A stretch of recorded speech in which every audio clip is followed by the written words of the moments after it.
before we present the haggis, you're going to have a little speech about Clan Hay. So everybody settle down up here.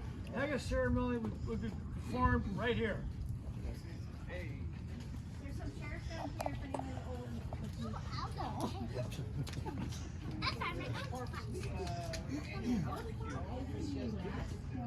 Well, welcome everyone on behalf of Clan Hay.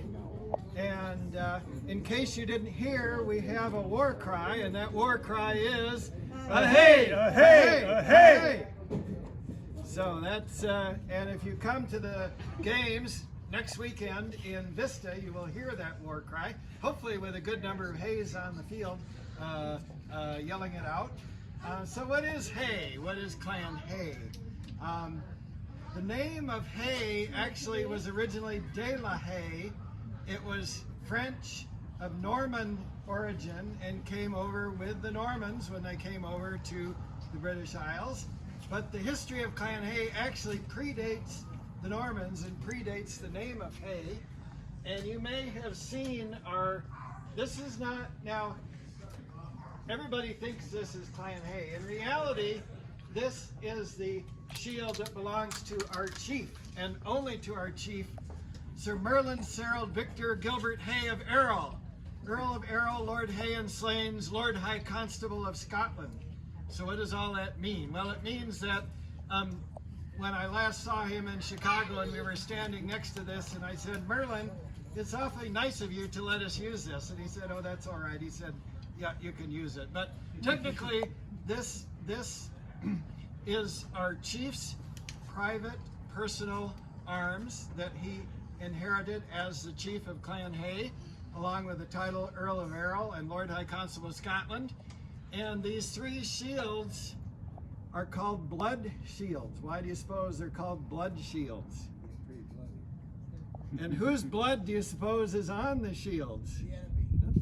This dates back to our original story from before the year 1000, and it also explains the ox yoke and the falcon.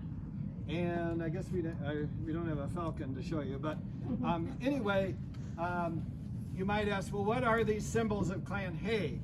Well, this dates back to a farmer and his two sons in a field in a place called Luncardy near Perth in Scotland. And they were out with their oxen and they're plowing their fields, and what do they see? A battle. And the battle is not going well for the Scots. In fact, the Danes are beating the Scots and they have them in retreat. And so the farmer and his two sons saw this going on. The only weapons they had at hand were their ox yokes. So they quickly took the ox yokes and they held them up in front of the retreating Scots, and they said, we're Scots, we can do this. We can take on these Danes. They turned the Scots around. The Scots won the day, and in gratitude for that, the king, and the date of the battle and some of the particulars are a little fuzzy, but anyway, the king said, I will grant you land such as the falcon flies over in an afternoon or some period of time. So you'll see the falcon, you'll see the ox yoke, you'll see these three red shields or blood shields, and that's the story behind them. So anyway, of course there's a lot more story than that, but that's enough for tonight. So welcome again on behalf of Clan Hay, and we have... Dennis is going to help carry present the yes, haggis. yes. Haggis is a wonderful dish. Haggis is going to be explained in Grove by our haggis master. Where is he? There he is. It's not so bad on the outside. And so we need to Inside, get it's ready to awful. pipe the haggis in. You have to spell it. Sheep stomach, filled with sheep wool, O-F-F-A-L. oatmeal, other Inside looks like greens, barley. kidneys, hearts, that kind of thing. You can't sell it legally in the United States. I know what day to start. It could be goat, it could be sheep, it could be...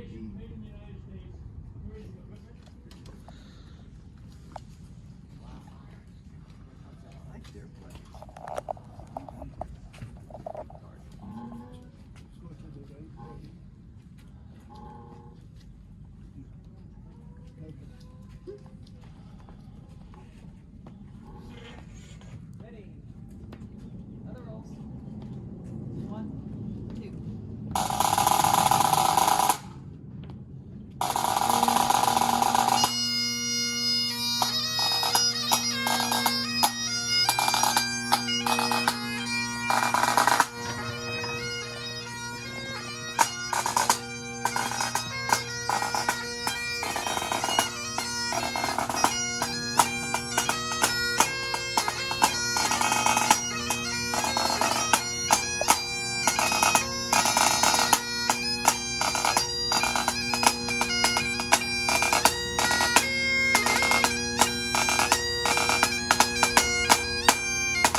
Wherefore your honest sonsie face, great chieftain of the Puddenlays, abun them all you take your place.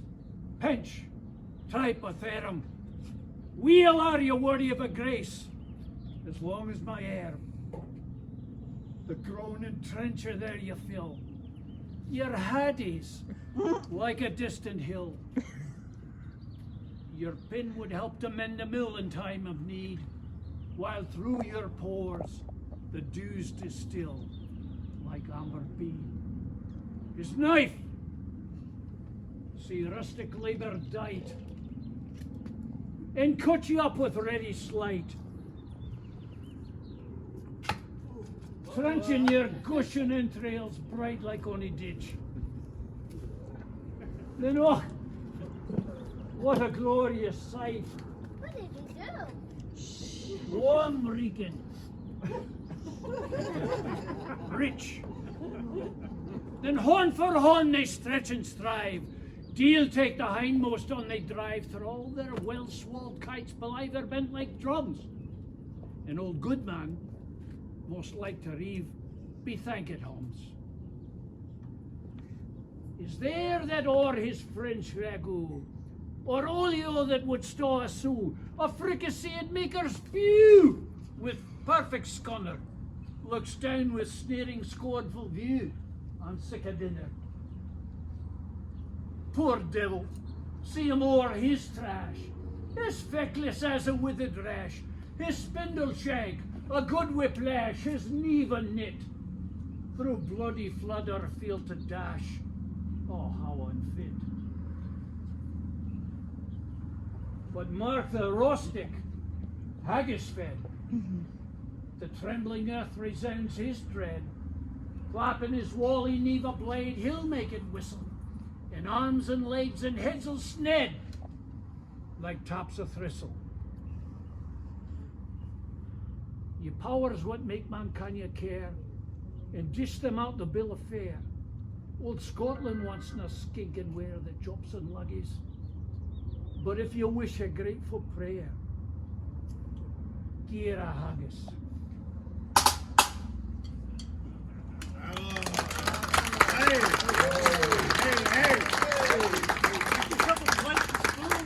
Come down, have some haggis. Well done. Get some scotch.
I used to watch my grandma do the kitchen in the pot.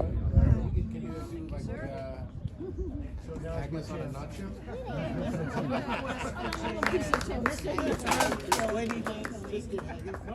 Brisket, yeah. Without how much I'm there. I don't know. What do you think? have to try it. Oh, it's in the It Haggis. gets a really bad rap. Oh, wonderful. You just don't want to know. Because of you, I'm trying this. I'll have you know. Your what? Because of you and this whole thing, I'm trying it. The whole culture This is existed a on this. user-friendly hair. Yeah? This is more like a meat roll.